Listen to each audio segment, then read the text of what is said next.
Hi guys, it's Lauren from MamaRobinson.com, where I love to share about natural living and motherhood. And today we are talking about kids and chores and how to go about that and why I think it's important. Sadie is 3 years old now, and she's been helping around the house a lot more lately, and she loves it and I love it. It's a great way to have her involved as part of my day. And she feels a really cool sense of accomplishment, which is fun to see her have. And it's also just fun to see her learning new things. And I wanted to share that with you guys because I know a lot of parents want to know how to go about this with their kids and when to start introducing it and what's age appropriate and what isn't. So first I want to share why I decided to start incorporating this with Sadie so young. Because I think that chores are almost becoming like a dirty word, like chores are child abuse or something when you have kids, which is totally not the case. Now, I totally believe in letting children be children.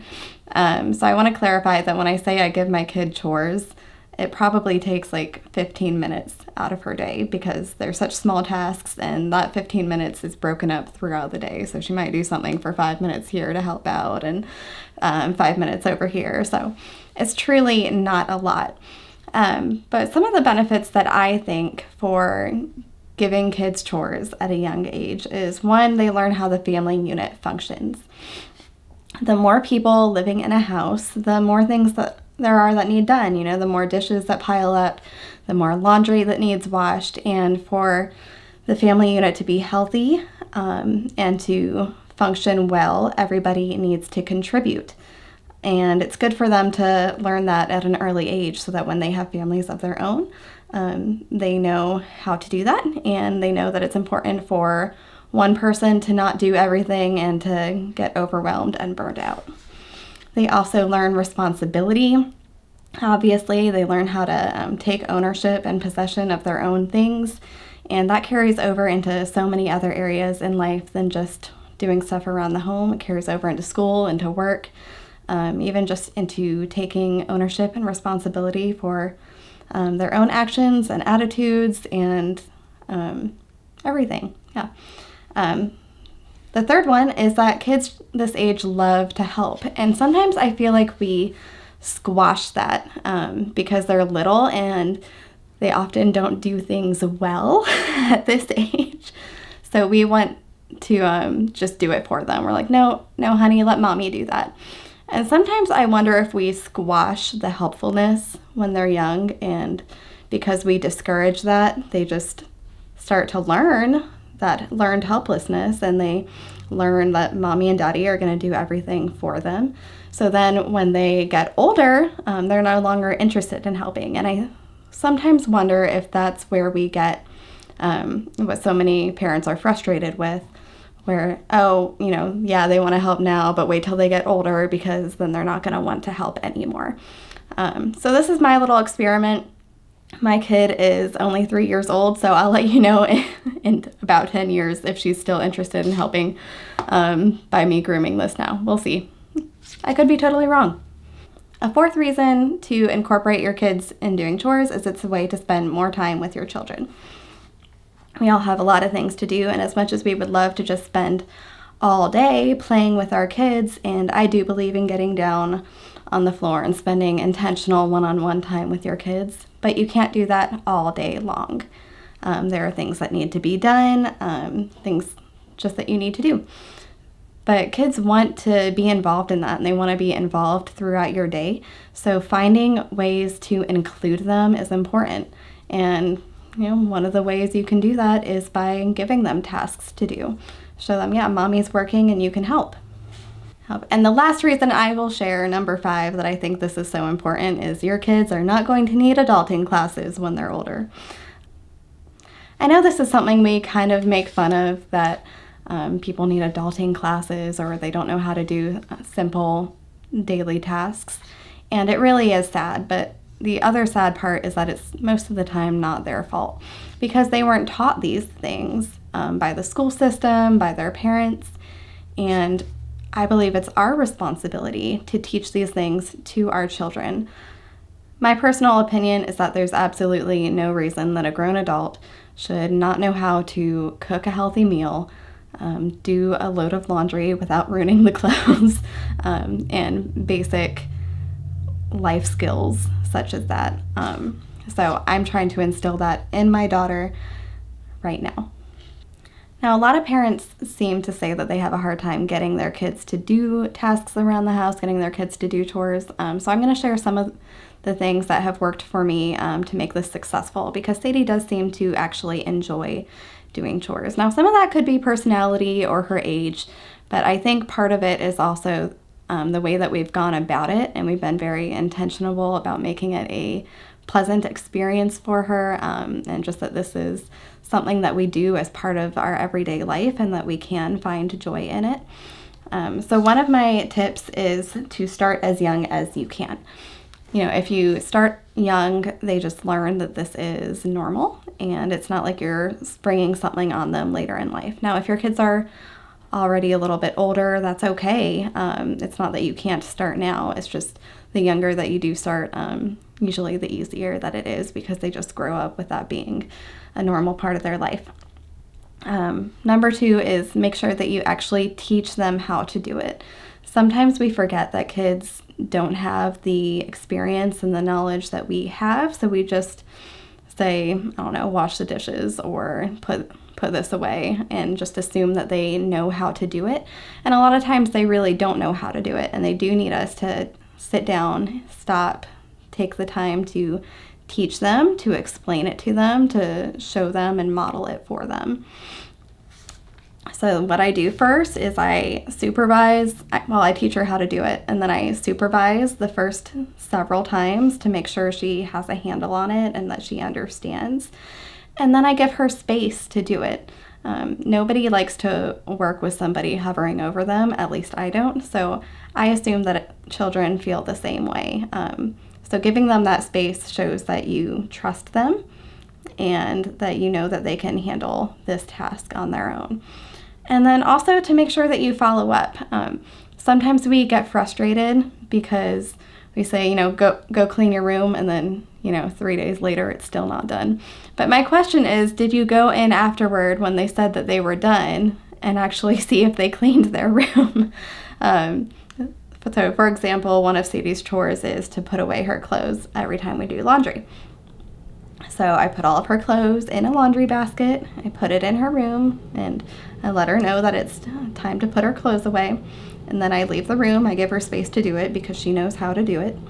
And then after she comes out, I'm like, okay, honey, did you put all of your clothes away? And she'll say yes. I'm like, all right, well, let's go in and make sure that everything got put away. And so I'll go in and just make sure, and usually it's all done. Sometimes she gets distracted and I have to remind her of something.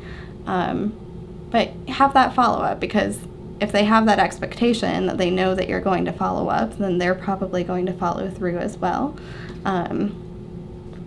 And it just helps them because it teaches them, once we start a task, we do complete it and we finish it. It also prevents the frustration of you being frustrated and losing your cool 3 days later because the clothes aren't still put away. Another suggestion I have is to lower your expectations and remember that you are working with children. I know that we all have a certain way that we like things done, but they're kids and they're not going to put the silverware away perfectly. And that's okay because they are still learning the value of work and contributing to the house. And for me, you know what? As long as the silverware gets in the drawer, it's okay that the big forks aren't with the little forks and the big spoons aren't with the little spoons and that they're all mixed up. It got in the drawer, and it's in close proximity to where it's supposed to go. And I think that that's an age-appropriate expectation for a 3-year-old. So I'm not going to get upset about something like that, or if water spills while she's rinsing dishes or anything like that. So lower those expectations and just know that it is what it is, and don't feel the need to go in and change it and make it perfect afterward, because that's just causing yourself more stress and more work, in my opinion.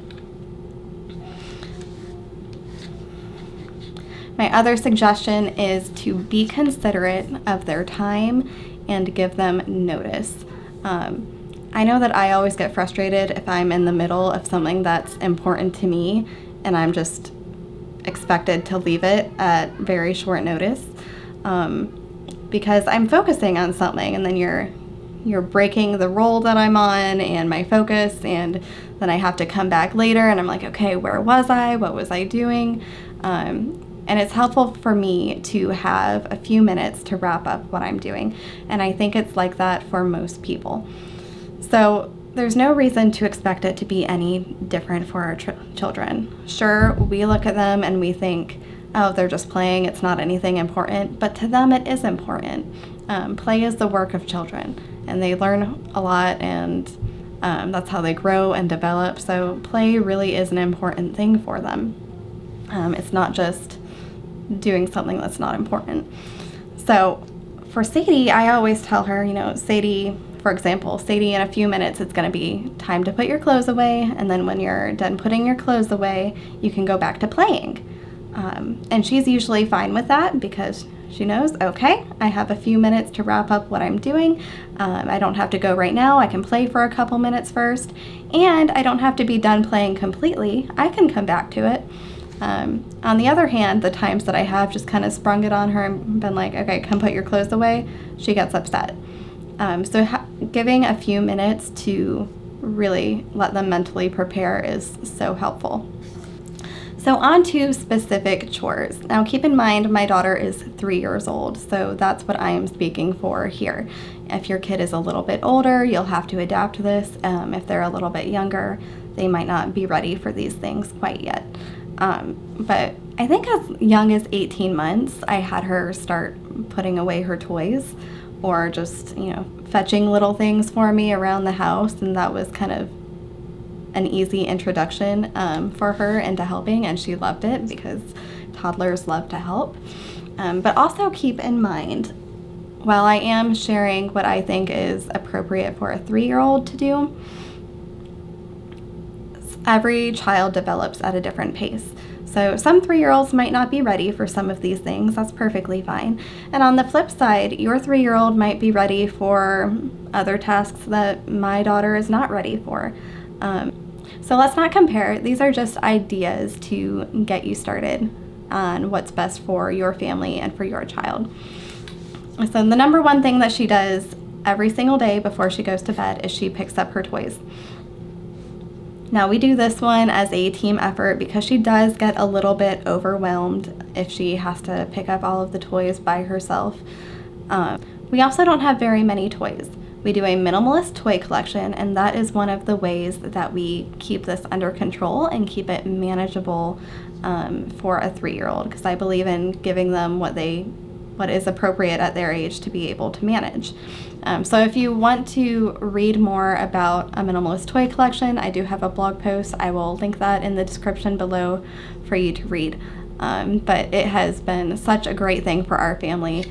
Our house is just so much more peaceful. And it wasn't just with toys that we decluttered. It was really everything in our house. Our clothes, our kitchen, just different things laying around the house. We decluttered all of it, and we try to keep things very, very minimal. And it really makes the cleanup process a lot easier and a lot more manageable.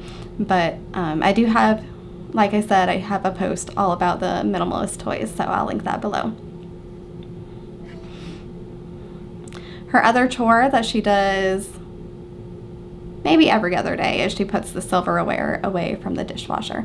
So yes, like I said earlier, the big spoons end up with the little spoons and they all get mixed up. But hey, the spoons end up with the spoons and the forks end up with the forks, and I think that is age-appropriate expectation, and I am okay with that. We can still dig a little bit and find what we need. It's not that big of a deal. She also puts her clothes away, like we mentioned earlier. She knows where all of them go, and we just have it organized in a way that's really easy for her to set her up for success. Jammies in one drawer, long sleeve shirts in this drawer, pants in this drawer, so that it's all separated and it's easy. And the other thing that makes it easier for her is we don't fold the clothes. So that way we don't have to worry about her keeping everything folded, because you know that once kids get a hold of clothes, they all become completely unfolded anyway. So some people are a little shocked by that we don't fold our kids' clothes, but kids' clothes don't seem to wrinkle the same way that adult clothes do. Seriously, try it. I just saved you so much time. Really. You're welcome. Try it. Okay, another chore that she has that she does every morning is she makes her bed. We do help her with this one too, but she doesn't really need help. I think it's just psychological because it's in the morning and she has a little bit of a hard time in the morning. She's a little bit emotional. I don't blame her. I'm a little emotional in the morning too. I don't like mornings. So we just go ahead and help her with that one since she's tired and groggy and doesn't really want to do it.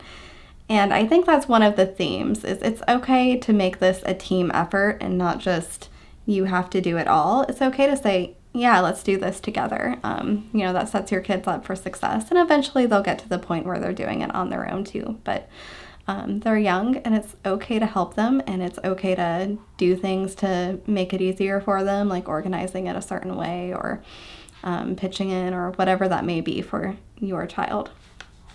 She also folds laundry. Now, she doesn't fold all of the laundry. We haven't gotten quite to that point yet. But she folds washcloths and she folds the jeans, and she actually does a really good job. It's pretty impressive. And that was one of those things that she really surprised me with. So that chore, we don't really consider that one of her chores because it's optional for her to do.